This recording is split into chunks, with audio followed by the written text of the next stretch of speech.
content.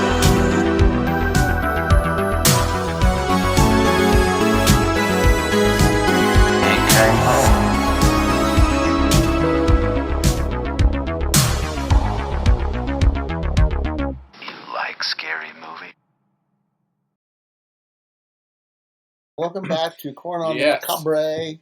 Macabre. Like that Mexican dude at Casey's. Yeah, Macabre. Yeah. Yeah. What's up with the Macabre? Wanted to know what the shirt meant, so I had to tell him, obviously. Yeah. And I'm sure he went directly to our channel and subscribed. Probably not. But you know what? That we can dream. We can dream. We can dream. Mostly nightmares. Mostly nightmares. Yes, yes, that's true. That's true.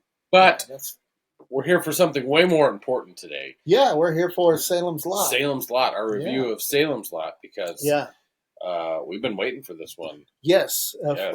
I look back through my Facebook, and the first time I posted anything about it was like almost 3 years ago. That's a while. Yeah, that's a while. I guess I didn't realize it had been that long, but I guess it has been in development hell for quite some time. And then trying to get it released. Things started moving along like 2 years ago. It's like, oh, it looks like we're going to have this, and we didn't. Nope. But we had it on October 3rd. That's right. And I watched it on October 3rd. As did I. And then I watched it again. And then a third time. You watched it 3 times? I did. And then you watched the original, and right? then I watched the original. Right. Okay. And then I skimmed the 2004 just to refamiliarize myself. I like the 2004 one. I do too. I have issues with it. I mean, Rutger Hauer as Barlow. Yeah. As Kurt. Yeah. I hate that name. I mean, I don't hate it. I just dislike it immensely. Do you not like it because of Rutger Hauer? No. Or because it's the human version of Kurt? Well, even the name Kurt Barlow in Tobe Hooper's, I'm like, no. No, it's horrible. Yeah, the name's awful. Yeah, yeah. I'm trying to remember back to the book. I read that book like 8 years ago, I think, something like that. His name was Kurt in the book, too. Mm-hmm. Yeah. So it's just a bad name. It's just a bad name. Stephen King changed the name. Changed the name. It was wrong. Changed the name. But because in the book he was human, more of a he was debonair type Dracula ripoff. More of a Bela Lugosi, Christopher Lee type. Which I didn't really care for that in the book either, but the book had so much more going for it than that. So much. Yeah. I do remember the ending. The end of Kurt Barlow in the book was very anticlimactic. I remember that. As it is in every iteration. Because there's just that is actually we'll get to that here in a little bit. That is one glaring issue I have with it, every iteration of it. But Rutger Hauer, not the greatest choice. I love Rutger Hauer, but probably not the greatest Christopher Kurt. I mean, I did like The Hitcher. Yeah. I did like the fact that in the new Salem's Lot we went with once again a more Nosferatu type vampire for Barlow. Yeah, the makeup in this doesn't bother me as much as it bothers some people. I do have issues with it, but all in all, it doesn't bother me. Yeah, I enjoyed the design. I'm glad that they kept. I just think it works better. Nothing against the novel itself, but I just like the idea of a more grotesque. Oh yeah, me too. Type of master vampire, and the redesign in the newer film, I like that as well. I'm surprised at the amount of chatter I've seen online about not liking the design, and I like it. I thought it was cool. I thought it was neat. It's creepy. It reminded me a little bit of The Strain. Remember that? Oh yeah. A little like that, and everybody loved that. So why? Or Blade 2. Yeah, or Blade 2. Yeah. But those makeups were better. executed and designed. I see it as a whole. I think it would help if we just got to see more of Barlow in the first place, which is just not a thing in the original storyline either. Right, you just don't see him hardly ever. Yeah. And it's because Barlow was never the main focus, even though he's the reason everything's going on and everybody's vamping out. Right. Wasn't the focus of the story. So, So, should we start with the things that we dislike about the film? Yeah. Let's beat it up before we. we pet it. What the glaring issue in my mind is how rushed the first hour of this film is. I mean, it is so rushed to the point to where, a scene is supposed to take you into the next scene. Yeah. But these are just like it's disjointed. It's like, oh, here's the scene where this happens. Here's the scene where Mark Petrie does this. Here's the scene where Ben Mears does this. And it's just individual scenes. It's very much. They're not linked together. It's not cohesive. The pacing of it is off. It's very. We're set in location jumping, and it just does not flow well. Yeah. The caveat I do have to that being a glaring issue is I think the reason is we're stuck with just a feature length film of just under 2 hours, when normally we're used to having 3 to 4 hours to tell this story. Right. So I expected there to be pacing issues and it to feel rushed to get in even the amount that we needed, but it could have been handled much, much better. Yeah, even with the original, remember when it was cut down to a 2-hour movie? Yeah. And it made no sense. It was horrible. This suffers from that. Yep. So same thing. There's just too much information. There was too much going on in the book. A lot of the subplots were taken out of this, which some of those subplots are important. Yeah. So, but I mean, it is what it is. Okay. Yeah. The other thing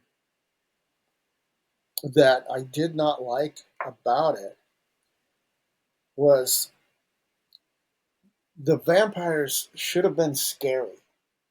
I mean, they could have been scary looking the way they did right now, but I heard somebody say this online, maybe a review of it or something. Like the characters don't seem scared of the vampires, so there's no weight there, And so why should I, as an audience member, be afraid of something that all of the characters in the movie apparently aren't scared of? Like, what? Yeah, I see where it suffers from that. I found them to be scarier than you did, I think. But I think the reason is I was telling myself while I was watching it that, like, this would be super different had I been seeing them for the first time. Like, because they very much, like, rode the line of doing half of what worked in the original movie and half of what worked in the novel, which I think is a smart idea. So knowing the design and kind of knowing what to possibly expect, I think definitely hurts it, because going into it fresh, not seeing that before, I think new audience will find the vampires scary. But the problem being is, just as you mentioned, the characters themselves don't see that freaked out. Right. Except for Dr. Cody, maybe. Yeah. But we're dealing with vampires, okay? And the first time you tell somebody, hey, we're dealing with vampires, they should have been like, you need a padded cell? Yeah. You need to be in a padded room? Yeah. So it was like, oh, since Ben Mears says that, it must be true, I want to ask you a quick question. What is the standout scene that sticks in your head for this movie? For just the movie? Just this movie. Yeah. I don't know if I can pick one. I have a couple. Okay. I have a couple. One being when Matt, the teacher, brings out the cross and it flies Mhm. Mike Ryerson Right. into the wall. I thought Right. that was very striking imagery. I thought that was really cool. Yeah, I love that too. Yeah, and it pushes him out the door and yeah, out of the house. yeah. I thought it was great. That was wonderful addition. Oh, yeah. That was fucking fantastic. Yeah, got it 2 thumbs up. Yeah, you know. yeah. And then the other one that really comes to mind is after, spoiler alert, towards at the end of the film, after the drive-in theater gets knocked down, and there's just there's just a whole field of like burning vampires. I thought that was a really cool. That really stuck in my mind for whatever reason. Oh, well, okay.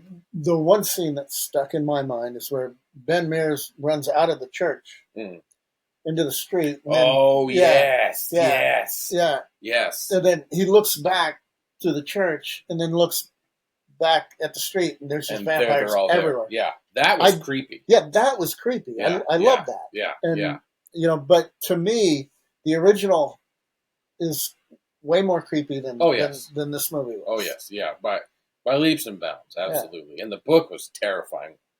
That book scared the shit out of me when I was a kid, for sure. Yeah, I haven't read it in many years now, but I should revisit it. I really should. But one thing that does really stand out about the new film, though, is it is beautiful looking. Oh yeah, colors are just wonderful, very very lively when they need to be. Just the set pieces and everything like that, and even the computer generated effects for a lot, because they had to use a lot for the settings and set pieces. Right. I thought looked wonderful. Oh yeah, I'll agree with you there. The one thing I didn't like about how it was shot was when they go into the Marston house. I thought it should have been a little more dark and a little more gloomy, more shadows. They chose to light it like a soap opera. Yeah, and American Werewolf in London works that way. Yeah, but yeah. It kind of threw me a little bit. Like it just. It's also interesting that they chose to not leave the house like dilapidated and just gross and disgusting, like it's been left before in both the previous films. Right. They made it more lavish, like they've actually moved in, and Straker obviously has done something about it. Oh, let's talk about Straker. I mean, the other glaring problem with the movie. Yeah, I mean, come on. This is. Hold on, one second. Okay. Yes. Hello. Overactors Anonymous. Yes, I'd like to report someone. Yes. I don't remember his name. The guy that played Straker. Yes. Oh my gosh. Wow. Yeah. It was. I mean, if he was just doing a transatlantic accent, I mean, wow. Horrible. Oh yeah. Horrible. The first scene with him where he's talking, I'm like, I seriously, I looked at the screen and went, like, am I missing something lavishly here? overacting, more so than you would being on stage, because you overact a lot more on stage than you would on film. But this was like, holy! And then I don't even know what accent he was attempting to do, because it doesn't stay for one. And I don't that actor, again, I forget his name, but he played Euron Greyjoy in Game of Thrones series, and he was fine in that. Yeah. So I don't know if it's just how the character was. He's got a weird name for the film. Forgive us for not remembering or pronouncing. Yeah. But at the end of this video, I'm going to explain how to fix this movie, though. Oh, perfect. So, because I mean, it's an easy fix. Okay. Yeah. Let's talk more about characters. Yes, there wasn't enough time for any character development. None at all. There's not. And again, I think once again we're shoving. This story is just too massive for for a film. Right. It needs to stick as a miniseries. 2-hour film. It hurts. I will give them. I feel like they did really well with cutting out, even though some of the storylines are important. I think they did a good job choosing what to cut out, because the greater story that they were telling within the film, their main focus is the vampires straight up in the movie, obviously. Obviously. So they're cutting out a lot of stuff, and all I did catch a line I didn't catch before, and it was probably because it was a line from Straker. Every time he spoke, I was like, "Oh God!" But he does have a line mentioning something about Hubert, the guy that used to own the Marston house. I don't remember the line verbatim, but it basically alluded to the fact that he had coerced with Barlow at some point in time. Oh, well, I missed that too. Yeah. So little tidbit there. So they didn't do as bad as I thought they did originally with some of that stuff, but the house itself is not this big evil entity that they focus on a lot. But yeah, characters do not have time to breathe. There are two leads, I guess you will say, with Ben and Susan or Susie. I just don't have time to breathe. Yeah, I did like Susan. Oh yes, I thought the actress was gorgeous. Yes, beautiful, very likable. Yes, very much. I'm going to the drive-in tonight. And Ben's like, what? I guess you go. Yeah. Okay. I'm going to the drive-in tonight. It was. Okay. After the book itself, obviously as well, but after all iterations of just extremely serious dark, it was a welcome break a little bit to inject a small amount of comedy here and there. And a little bit more. It was a little more playful than I was expecting it to be, but it also didn't bother me. So I was I was surprised by that. I like Lewis Pullman as Ben, but Ben is so. He's so important to the story. You have to know a backstory. But he's irritatingly everyman in this film, and it's just there's nothing. One of the things that did bother me about this is they keep explaining things to the audience. You don't need to explain, because I want to see. Don't tell me. Right. It's a talkie. Yes, back in the day, but it's a film. It's a movie. You moving can see pictures. I want to see, because we didn't need to. When the lead kid, Art Petrie, when he's like figuring out how to kill the vampire and then what to do, it's like it's got this list of things to do. Find the head vampire and circle that. Like, okay, let's just put an exclamation mark on that. Come on, Mark. Kurt Barlow, head vampire. Circle it. And crosses. Circle it. And then Ben Mears, he used to live here, and his parents died, and he moved away, and whatever. We don't need to hear that 2 or 3 times in the film. But what if you forget? Then you forget. That's screenwriting 101 right there. Yeah. Okay. I got to bring this up. I had a serious problem with this. Serious problem with this. When the Glick boys are walking home at night, Stryker is like behind them, like Scooby-Doo villain. It's like he's sneaking up, and he grabs Danny Glick. I would have rather not have seen that. It's like, see them walking in the woods, yes, but or just see the initial grab, or something. Yeah. I don't know. I also don't like it in the 2004 version. Yeah, how he pops up.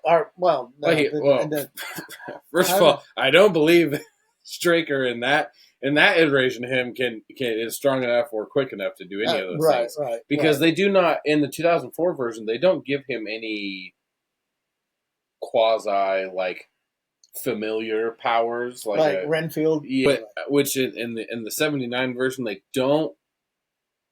I mean, necessarily, but they do towards the end, because he is strong enough to pick up the doctor and impale him, which is a wonderful scene where he gets impaled on the antlers, and then it takes it's a whole round of shots to take him down. Kind of like Jerry Dandridge. Yeah, very much. It's funny. I really love Fright Night, and it is still my absolute favorite vampire film of all time. And we still haven't done a deep dive. We have not. We'll get there. We will. I was aggressively reminded of how much Fright Night stole from Salem on a grand scale. It's a lot. And I didn't realize how aggressive that was. I'm going to have to watch Fright Night. Yeah. And it took me, and it's because I always watch Fright Night. I don't watch Salem's Lot anywhere near as much as I watch Fright Night once or twice a year. Character-wise, I wanted to bring up Matt, the teacher. Yes. And I like the actor. I love the actor. I love his portrayal. And I really love the character in this new movie because I feel like in the previous two films, not that they didn't know what to do with him because they tried to follow the book a certain amount. Right. But I thought it was a really fun, excellent idea to not give him a heart attack and put him in the hospital and put him out of the game. Right. Well, because we kind of were, even though the character Dr. Cody and Matt, they kind of combine. In the '79 version, Dr. Cody is Susan's dad, which is not right from the book. Right. And then in the 2004 version, it's a completely separate guy. And then in the new one, we've got an African American chick that plays the doctor. Right. And then with Matt, we do the same thing a couple times. Yeah, so I loved her portrayal. I did too. Yeah. I thought it was a really excellent gender swap for the new film. It was pretty solid. Yeah. What I didn't like though is she got bit and she like de-vampirized herself. Well, yeah, they do like, that. That's actually a major problem I have with the original, the book, and every iteration. I never understood how or why that works because I don't. Now maybe I'm forgetting something in the book, but I don't think it's ever explained why that works. Yeah, Whether it's because they catch it quick enough, but they do that. Possible. That's possible. Yeah. They do that in each film as well, and it's like, but why? Why does a shot? Yeah. Fix? I mean, okay, if you want to explain something about it catching early on, or maybe it has something to do with stopping the pernicious anemia. Yeah, maybe it's like rabies or something. Well, I think they even say it's a rabies shot. Anyway, before I forget, back to Matt. Anyway, in this film, I really liked the character, and he was the one character death where I was like, damn it! I wanted him to live longer, or live, since we're changing things, just let him live. Also, that would have been fine too. But, right. And the interesting thing is, from the original book, Matt is actually one of my most favorite side characters in just like fiction in general. Right. Because in a world of horror, I always thought about the fact that, like, well, the main thing that people always go with is their refusal to believe anything of the supernatural. Oh, yeah. That's always the catch. But, but that's real life. Why is it so hard to think that somebody, when faced with things they can't explain, why wouldn't they just be like, well, maybe it is this? And fucking Matt is like all about, you know what? It's probably vampires. And he's like, nope, I'm going to tell everybody it's vampires, and then I'm going to show you why. And I love that. And that's why Matt's one of my favorite characters. And they did him really, really well in the new film. And again, I love the actor. But Dr. Cody, I really like as well. And you were talking about giving her the shot when she gets bit. Yeah. I love that sequence in the new movie, actually. I like it too. I wish they would have done something different. You know? Like maybe not bite her, Yeah.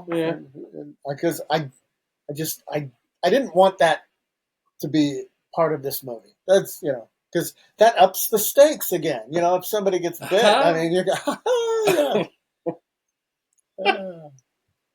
Maybe they could have done something to where, like, they thought they stopped it, but they didn't. Right.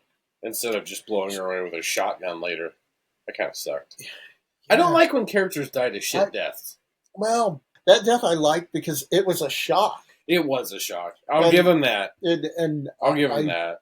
I wish it hadn't happened. That, because I wanted her to make it to the end. Yeah, I wanted her to make it to the end, and I have this weird thing, and this is just personal. This has nothing against any film or literature ever. I don't like characters dying outside of the focus of the story. Like, we're in a vampire story. Why the fuck is anybody dying not by vampire? Killed by a familiar. Yeah. Susan, even in this movie, it tugged at you a little bit because you've been with the character and, you don't expect a character to go that route. Right. But still, it wasn't anywhere near as heavy as it could have been. But that's, again, we're dealing with a story that we've seen and read how many times. Like, the effects is just going to eventually wear. You know, I did think there was so much potential for this film for the vampires to be just scary as fuck. Yeah, yeah. And I think there was a lot of missed opportunities in the Yep. film. But yeah, I mean, it is what it is. If I were to put the film on a scale of 1 to 10, 10 being, you know, the highest almighty, you know, I'm not worthy, I'd probably put it at a 5, a 4.5 maybe. Okay. Yeah, about Okay. a 4.5. I didn't Fair enough. hate it, Yeah. but there was a lot of things about it that I disliked. Yeah. I think I liked it more than you, because I'm going to give it a solid 6. Okay. I think because every time I watched it, the pacing felt better. Okay. Which is not good. Like, you shouldn't have to watch a film Right. multiple times to get acclimated to the pace. Right. It doesn't take away from the fact that if you do view it multiple times, it doesn't feel as rushed. And there's something I really like about their choices in trying to condense. Like, I felt like even though the movie has really bad pacing issues and we're missing glaring parts of the story, they were really smart about what they chose to cut out, whether it's important or not. It made sense within the story they were telling within the film. Yeah, because in this case, less is more. You know, keeping to the single narrative of the story was a good choice for them making a feature film. Yeah, but I do wish they would have burned the town down, though. Yeah, I feel like they should have done that. Yeah, because this is the first time they didn't do a prologue or an epilogue. Yeah, so which is fine. Again, I yeah, I don't have a problem with it, but I think it really didn't need one. No, honestly. But they just should have set the whole town on fire. Yeah, and I like that they kept it in the 70s, like the original. Yeah, 1975. That was I enjoyed that. I like that too. Just it was very nostalgic. Yes, yes. You know, the things that I love about the original Tobe Hooper film was the fact that we got to see the town as a character unto itself. Yes. And the Marston house was a character also. Yeah. And I was hoping for a little bit of that, a little more of that. I was hoping to, introduce the characters, let them breathe a little bit, and see them in this environment. But we didn't, because like I said, the first hour of the film was it was so rushed. But what I really did like is when that first hour was up and we hit, we're going into the climax. We're going into the end of the film.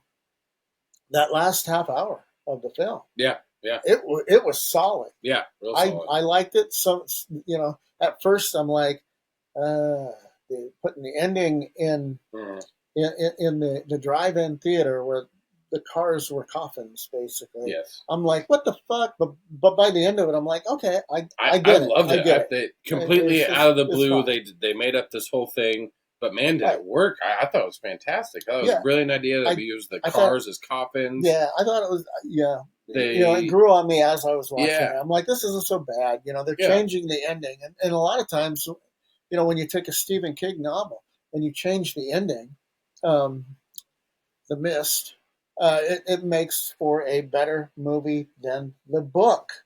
It does. Yeah. So, and to add a little bit more onto that, because you were just talking about how the town itself and the house are its own entities. I don't know if it was on purpose, but because we visit the drive-in on multiple occasions and it is the final big set piece, I feel like the drive-in itself is a very major point in the film. So I feel like maybe they did that a little bit with the drive-in. All right, to wrap it up, you're going to tell us how to fix this movie. Yes, okay. Here's how you fix this movie.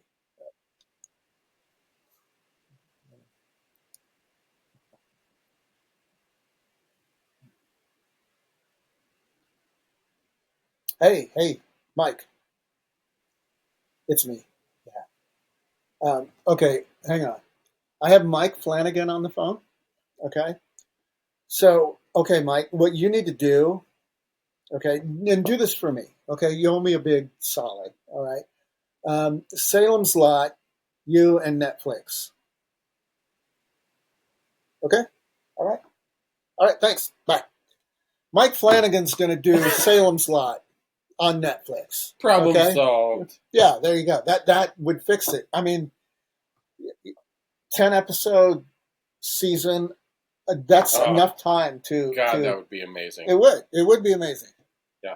Gordon Lightfoot. Yeah. Now I have Sundown stuck in my head. It's been in my head all week long. Oh yeah. Yeah. Great song choice. Yes, I mean excellent song. And the fact that it was in the movie too. Yeah. Viewers and listeners, if you get a chance, I mean, if you listen to it, you know the lyrics. But if you were to look at the lyrics more closely, it's really interesting how a lot of aspects of that song fit the film as far as sundown, creeping around the back door. It's also talks a little bit about love and this, that, and the other thing. So it's a really excellent choice for a song. Yeah. And it puts you in the time frame, and it's catchy.